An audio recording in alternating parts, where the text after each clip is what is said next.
день, уважаемые коллеги. Я в данный момент работаю в университете, Нагойском университете международных исследований, да, в Японии. Во-первых, от всей души хотел бы поздравить вас с открытием такого замечательного центра по изучению экосистемы Приоралия. Я считаю, что это очень важный центр, почему? Потому что Государственный университет Кызылординский имени Коркута – это крупнейшее высшее учебное заведение в этой области. И, конечно же, Аральское море подчиняется к Кызылординской области.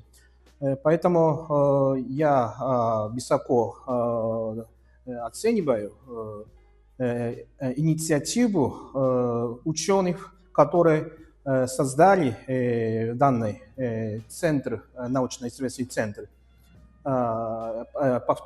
Повторно хотел бы поздравить вас с открытием этого центра. И как Николай Васильевич Аладин, мой учитель, на самом деле, как он представил про нашу экспедицию.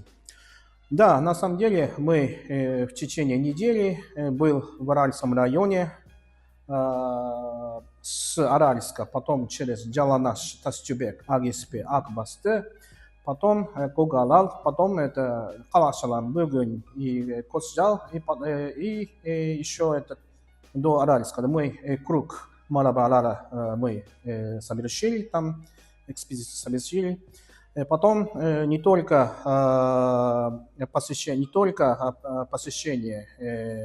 прибрежных аулов, а еще мы посмотрели сухопутную часть Аральского района, тоже мы были в ауле Састе и Сапак. Цель нашей экспедиции, конечно же, я сам историк по специальности. Я исследовал и до сих пор исследую историю проблемы Аральского моря с 2005 года.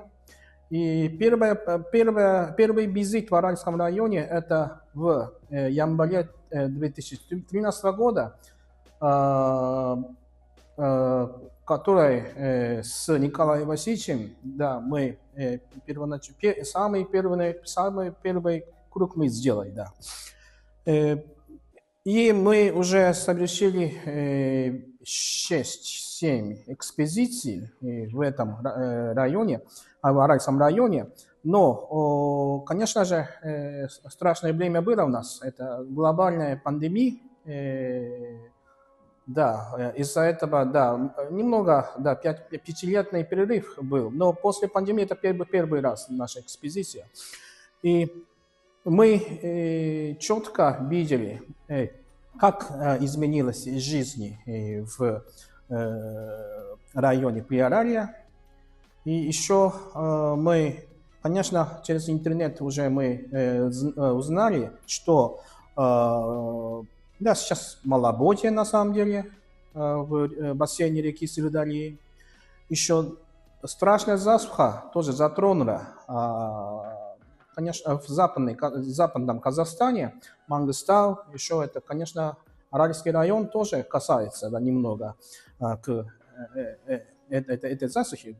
Поэтому, да, мы глубоко и четко да, изучал социально-экономическую ситуацию, как изменилась жизнь и так далее, да, до и после пандемии. Вот так. Вот это наша главная цель. Но это не только. Да, сегодня, этот раз не только я, но из Японии, а еще профессор Джида Ида, еще, ну, сегодня отсутствует здесь, но еще с посольства Японии в Республике Казахстан один сотрудник подчинялись к нашей экспедиции. И мы изучали и рассмотрели возможности какой-то помощи дать этому региону. Вот это вторая цель. Это у нас в посольстве Японии в Казахстане есть схема грант «Корень травы». Да, вот это, да, мы рассмотрели, да, осуществление какого-нибудь проекта. Это вторая цель. Вот так что мы, да, после недельной экспедиции мы на машине сюда приехали, да, и очень рад, на самом деле, посетить ваш замечательный университет, Кызылординский университет имени Коректо Ата. Спасибо. Я сейчас работаю в университете Тоттори, да, который находится в Японии. Я лет 20 назад несколько раз посетил в Кызылорду. Ну, я точно ощутил, да, развитие этого города. И я очень рад также это, что мы посетили ваш университет.